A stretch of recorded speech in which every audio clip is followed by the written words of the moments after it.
பிதா சுதன் பரிசுத்த ஆவியின் பெயராலே ஆமீன். ஆண்டவர் உங்களோடு இருப்பாராக, உம் ஆன்மாவோடும் இருப்பாராக. எரேமியா தீர்க்கதரிசி புத்தகத்தில் இருந்து வாசகம். அதிகாரம் 17, இறை வார்த்தை 5. ஆண்டவர் கூறுவது இதுவே: மனிதரில் நம்பிக்கை வைப்போரும் வலுவற்ற மனிதரில் தம் வலிமையை காண்போரும் சபிக்கப்படுவர். ஆண்டவரின் அருள்வாக்கு. இறைவா உமக்கு நன்றி. கிறிஸ்துவுக்குள் பிரியமான என் அன்பு சகோதர சகோதரிகளே, இந்த அதிகாலையிலே ஆண்டவர் உங்களை ஆசீர்வதித்து உங்களோடு கூட இருந்து உங்களுடைய நோய்களில் இருந்து விடுதலை கொடுப்பாராக. ஏனென்றால் ஆண்டவர் கொடுக்கக்கூடிய அந்த விடுதலை உண்மையானது. மனிதர்கள் கொடுக்கக்கூடிய விடுதலை உண்மையானது கிடையாது. பாருங்கள், ஒருவன் தவறு செய்து அவனை காவலில் வைத்து சிறைச்சாலையில் அடைக்கிறார்கள் என்றால் அவனுக்கு காலகட்டங்கள் முடியும் பொழுது அவனுக்கு விடுதலை கொடுப்பார்கள். மீண்டும் அவன் ஏதாவது தவறு செய்து விட்டால் மீண்டும் அவனை கொண்டு போய் சிறையில் அடைத்து விடுவார்கள். அதில் ஒரு உண்மையான விடுதலை அவனுக்கும் கிடையாது, அங்கு இருக்கக்கூடிய அதிகாரிகளுக்கும் அதை செய்யக்கூடிய அந்த அறிவு போதுமானதாக இல்லை.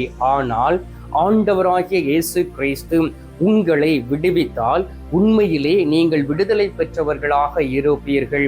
எனவே இந்த உலகத்திலே எந்த ஒரு காரியமாக இருந்தாலும் ஆண்டவரை முன்னிலைப்படுத்தி நாம் செய்யும் பொழுது நாம் ஆசீர்வதிக்கப்படுவோம்.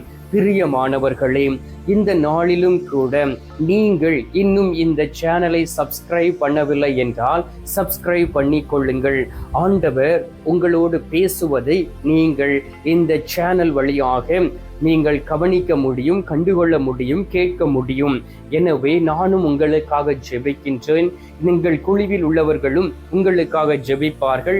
அதிகாலையில் 3 மணி ஜெபம் இருக்கின்றது. அதிலும் விசுவாசத்தோடு நீங்கள் பங்கு கொண்டு ஜெபியுங்கள். ஆண்டவருடைய பிரசன்னம் உங்களோடு கூட இருப்பதை நீங்கள் பார்க்க முடியும். பிரியமானவர்களே, சாபமும் மனிதனுடைய நம்பிக்கையும் என்றும் ஆண்டவர் ஒரு செய்தியை நமக்கு கொடுக்கின்றார். இந்த உலகத்தில் சாபம் இருக்கிறதா என்று நீங்கள் கேட்டீர்கள் என்றால் சாபம் இருக்கின்றது. ஒன்று காரணமின்றி நடக்கக்கூடிய சாபம், இன்னொன்று காரணத்தோடு நடைபெறக்கூடிய சாபம். அப்படி என்றால் காரணம் இன்றி நடக்கக்கூடிய சாபம் என்னவென்றால், ஒரு மனிதன் உங்கள் மீது இருக்கக்கூடிய காழ்ப்புணர்வின் கொண்டு அல்லது உங்கள் மீது பொறாமை கொண்டு உங்கள் மீது கோபம் கொண்டு நீங்கள் எந்த ஒரு காரியத்தையும் செய்திருக்க மாட்டீர்கள்.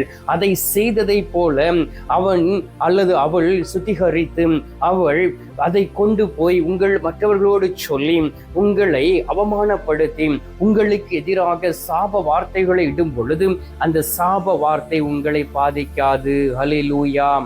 ஆனால் நீங்கள் ஏதாவது ஒரு மனிதனை பாவத்தில் விழ வைத்துக் கொண்டு நீங்கள் செய்யக்கூடிய காரியங்களில் தான் கரெக்டானது, உண்மையானது என்று நீங்கள் நினைத்து கொண்டு நீங்கள் மற்றவர்கள் மீது உங்களுடைய பாவத்தை போட்டு மற்றவர்களை பழிக்கு பழி வாங்கும் பொழுது, மற்றவர்களை ஏமாற்றும் பொழுது, உங்கள் மீது நம்பிக்கை வைத்தவர்களை நீங்கள் கைவிட்டு அவர்கள் மீது குற்றப்பழிகளை சுமத்தும் பொழுது அது உங்களுக்கு சாபமாக மாறும். அல்லேலூயா. பாருங்கள், இந்த 2 வகையான சாபங்கள் இருக்கின்றது. சில பேர் என்னிடம் சொல்லி இருக்கிறார்கள், ஃபாதர், இவா என்னை பற்றி இவ்வாறு பேசுகிறாள், இவன் இவ்வாறு பேசுகின்றான், ஒருவேளை அவர்கள் விடக்கூடிய சாபம் என்னையும் என்னுடைய பிள்ளைகளையும் பாதிக்குமா என்று என்னிடம் கேட்டவர்கள் உண்டு. பிரியமானவர்களே, சில சாபம் மனம் நொந்து போய் வேதனையோடு நீங்கள் செய்த பாவத்தையும் குற்றங்களையும் மற்றொரு மீது சுமத்தக்கூடிய வேளையிலே கண்ணீர் சிந்தி அந்த சகோதரனோ சகோதரியோ அழும் பொழுது அது உங்களுடைய வாழ்க்கையிலே சாபமாக மாறும். இரண்டாவதாக ஆண்டவர் சொல்லுகின்றார், நீங்கள் மனிதர் மீது நம்பிக்கை வைக்கும் பொழுது அது உங்களுக்கு சாபமாக மாறும் என்று ஆண்டவர் வாக்கு கொடுக்கின்றார். எதற்காக மனிதன் மீது நம்பிக்கை வைக்க கூடாது என்று சொல்லுகிறார் தெரியுமா?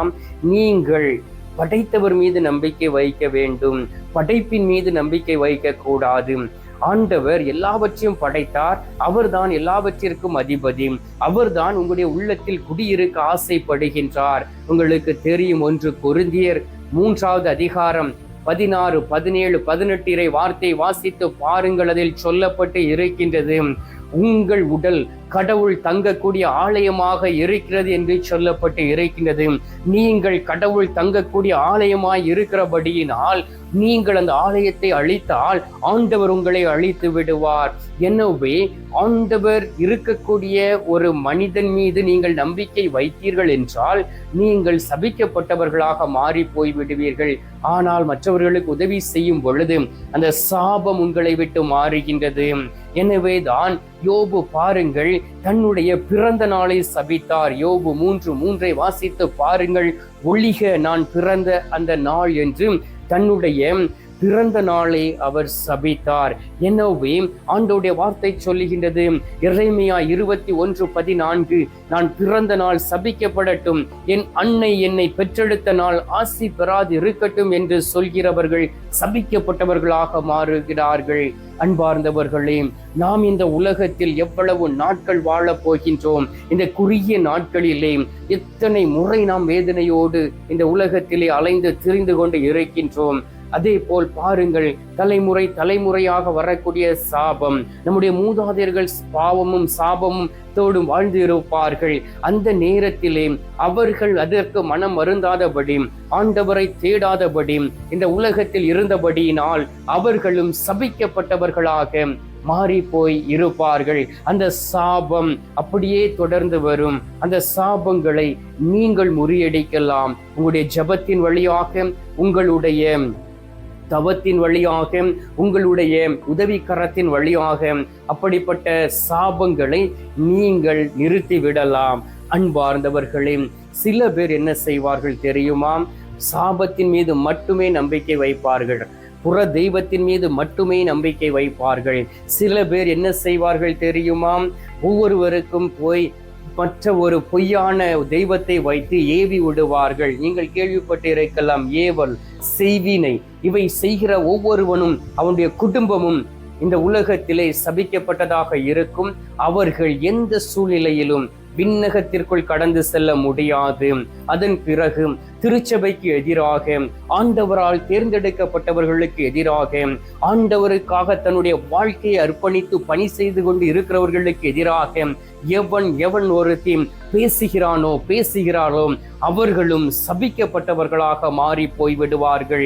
எனவே இப்படிப்பட்ட சூழ்நிலைகளில் நீங்கள் ஏதாவது ஒன்றில் இருந்தால் இந்த நாளிலே மனம் திரும்புங்கள், ஆண்டவரை நோக்கி வாருங்கள். ஒருவேளை நீங்கள் உங்களுடைய பங்கு தந்தையை பற்றி தவறாக பேசி இருக்கலாம், அல்லது அருட் சகோதர சகோதரிகளை பற்றி பேசி இருக்கலாம், திருச்சபைக்குள் இருந்து அரசியல் செய்து கொண்டு இருக்கலாம், பதவி ஆசை பிடித்து கொண்டு தாறுமாறாக ஆயர்களுக்கு எதிராக நீங்கள் நடக்கலாம். பிரியமானவர்களே, நீங்கள் உங்களுடைய தலைமுறைகளுக்கு சாபத்தை தேடி வைத்துக் கொண்டு இருக்கிறீர்கள். நீங்கள் யாராக இருக்கலாம், ஆண்டவர் உங்களோடு கூட வர மாட்டார். நாம் செய்யக்கூடிய ஒவ்வொரு காரியத்திற்கும் அதற்கு பிரதிபலன் உண்டு. சில நேரங்கள் வட்டியோடு அது நம்முடைய வாழ்க்கையில் கடந்து வரும் பொழுது அதை நம்மால் தாங்க முடியாது. அன்பார்ந்தவர்களே, எனவேதான் இணைச்சட்டம் 21:23 வாசித்து பாருங்கள். தொங்கவிடப்பட்டவன் கடவுளால் சபிக்கப்பட்டவன். எனவே ஆண்டவராகிய இயேசு கிறிஸ்து அந்த கல்வாரி சிலுவையிலே தொங்கவிடப்பட்டார். அவர் உங்களுக்காகவும் எனக்காகவும் இரத்தம் சிந்தி நாம் சாபத்தில் இருக்கக்கூடாது, சாபத்தில் இருக்கிறவன் மோட்சத்திற்கு போக மாட்டான் என்பதை அறிந்தபடியினால் அவர் சாபமானார். அவருடைய அந்த சாபத்தின் வழியாக நாம் மீட்பு பெற்று இருக்கின்றோம். எனவே இந்த நாளிலே நாம் ஆண்டவராகிய இயேசு கிறிஸ்துவிடம் ஜெபிப்போம். இயேசுவே, எங்களுக்குள் நீர் வாரும், எங்களுக்குள் நீர் கடந்து வாரும், எங்களை ஏற்றுக்கொள்ளும், எங்களோடு தங்கிவிடும் அப்பா என்று சொல்லி நீங்கள் கேளுங்கள். மனதுருக்கம் உள்ள தெய்வம் உங்களை தேடி வந்து உங்களுடைய வீட்டில் தங்கிவிட்டார் என்றால் உங்களுடைய வீட்டில் இருக்கக்கூடிய இந்த சாபமும், உங்களுடைய வீட்டில் இருக்கக்கூடிய இந்த பீடையும், உங்களுடைய வீட்டை சூழ்ந்து இருக்கக்கூடிய சாத்தானுடைய கண்களும் மாறி போகும். எனவே கண்களை மூடி சில மணி துளிகள் உயிருள்ள தெய்வமாய் இருக்கக்கூடிய நற்கருணை நாதரிடம் இப்பொழுது நாம் மன்றாடுவோம். எங்கள் பரலோக தந்தையே, இயேசு கிறிஸ்துவே, தூய நல் ஆவியே, தகப்பனே, இந்த அருமையான காலை பொழுதிற்காக உமக்கு நன்றி சொல்லி உம்மை துதிக்கிறோம் அப்பா. இந்த காலை பொழுதிலே உன்னத பலத்தை எங்களுக்கு தருவதற்காகவும், எங்களுடைய வாழ்க்கையில் இருக்கக்கூடிய சாபங்கள் மாறவும், சாபத்தில் இருந்து விடுதலை தருவதற்காகவும், சாபத்தின் மீது நம்பிக்கை வைத்திருக்கக்கூடிய பிள்ளைகளை மீட்டு எடுப்பதற்காகவும் நீர் எங்களை தேடி வந்திருக்கின்றீர். ஆம் தகப்பனே, நாங்கள் வலுவற்ற மனிதர்களில் வலிமையை கண்டிருக்கின்றோம். அதனால் சபிக்கப்பட்டவர்களாக இருக்கின்றோம். திருச்சபைக்கு எதிராக பேசி இருக்கின்றோம். திருச்சபையில் இருக்கிறவர்களை கலங்கப்படுத்தி இருக்கின்றோம். ஆண்டவரே, நீர் அழைத்தவர்களை பற்றி தவறாக பேசி அவமானப்படுத்தி இந்த உலகத்திலே நாங்கள் வாழ்ந்து கொண்டு இருக்கின்றோம். இந்த நாட்களிலும் கூட நீரே எங்களுக்கு உரிமை சொத்தாக இருக்கின்றீர். நீரே எங்களுக்கு எல்லாமாக இருக்கின்றீர். நேர்மையற்ற வழியில் செல்வங்களை சேர்த்து நாங்கள் சாபத்தோடு வாழ்ந்து கொண்டு இருக்கின்றோம். இந்த நேரத்திலே தகப்பனே, நீர் எங்களுக்காக சாபமானீரே. அந்த சாபத்தினால் நீர் எங்களை மீட்டு ரட்சித்து இருக்கின்றீரே. இந்த நாளிலும் நீர் எங்களை மீட்டு ரட்சித்து உமது மகனாக மகளாக எங்களை உருமாற்றிட வேண்டுமாய்மை நோக்கி செபிக்கிறேன் அப்பா. இந்த காலை பொழுதிலே நீர் எங்களுடைய ஜெபத்தை கேட்பதற்காக உமக்கு நன்றி. ஜெபத்தை கேட்டு பதில் தருவதற்காக உமக்கு ஸ்தோத்திரம், ஸ்தோத்திரம், ஸ்தோத்திரம்.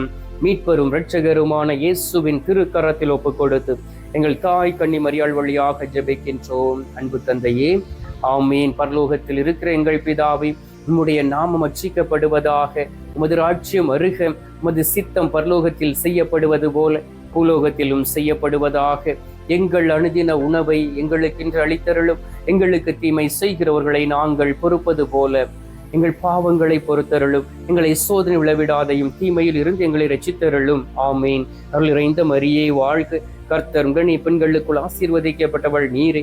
உம்முடைய திரு வயிற்றின் கனியாகிய இயேசுவும் ஆசீர்வதிக்கப்பட்டவரே. அச்சிஷ்ட மரியே, சர்வேசுடைய மாதாவை, பாவிகளா இருக்கிற எங்களுக்காக இப்பொழுதும் எங்கள் மரண நேரத்திலும் வேண்டிக் கொள்ளும். ஆமீன். பிதாவுக்கும் சுதனுக்கும் பரிசுத்த ஆவிக்கும் மகிமை உண்டாவதாக. ஆதில் இருந்தது போல இப்பொழுதும் எப்பொழுதும் என்றென்றும் இருப்பதாக. ஆமீன். அன்பார்ந்தவர்களே, நற்கருணை நாதர் தரும் ஆசீர்வாதத்தை பெற்றுக் கொள்வோம்.